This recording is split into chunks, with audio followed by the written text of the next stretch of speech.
Abuya Dimyati atau yang bernama lengkap Kiai Haji Muhammad Dimyati bin Muhammad Amin Al-Bantani ialah ulama yang berpengaruh sekaligus guru torekat dari Pandeglang, Banten. Sebagai pimpinan pondok pesantren Cidahu, Mbah Dim dikenal dengan sosoknya yang alim dan waro. Semasa hidupnya, beliau menjadi tokoh yang kerap menjadi pusat perhatian. Namun beliau tidak begitu menyukai banyak bergaul demi mengisi sebagian besar waktunya dengan mengaji dan bertawajuh ke hadratillah. Dilansir dari historia.id, 14 Maret 1977, Abuya Dimyati ditangkap oleh polisi setelah mengkritik intimidasi Golkar kepada masyarakat Pandeglang menjelang pemilu tahun 1977. Sebab kala itu masyarakat menganggap Golkar merupakan pemerintahan. Dan masyarakat Pandeglang memiliki keterikatan kuat untuk tidak melakukan makar pada pemerintahan. Kedilemaan inilah yang membuat masyarakat bertanya pada Abuya Dimyati.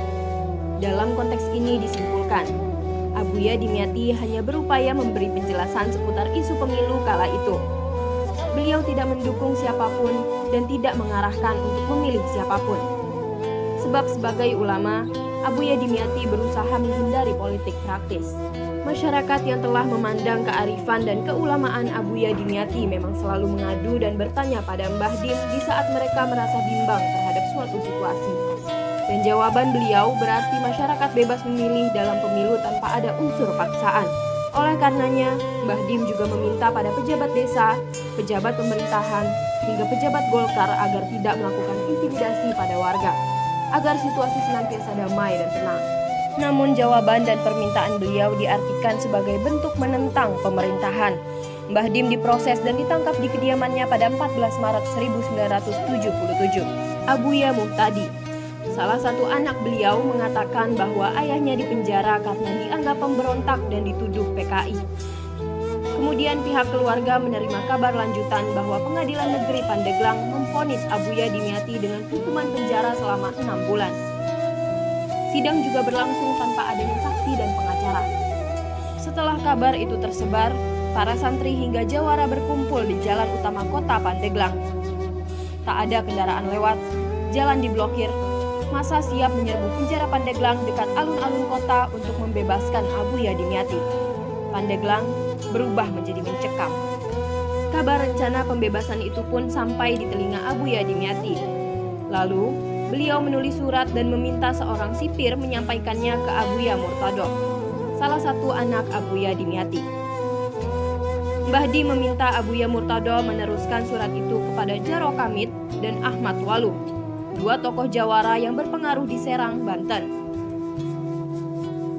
Saya di dalam bui sudah tenang, jangan mengadakan tindakan apapun. Begitulah isi surat yang ditulis langsung oleh Abuya Dimyati. Mengetahui surat itu, kedua jawara tersebut sempat kecewa. Tetapi mereka menghormati keputusan Abuya Dimyati.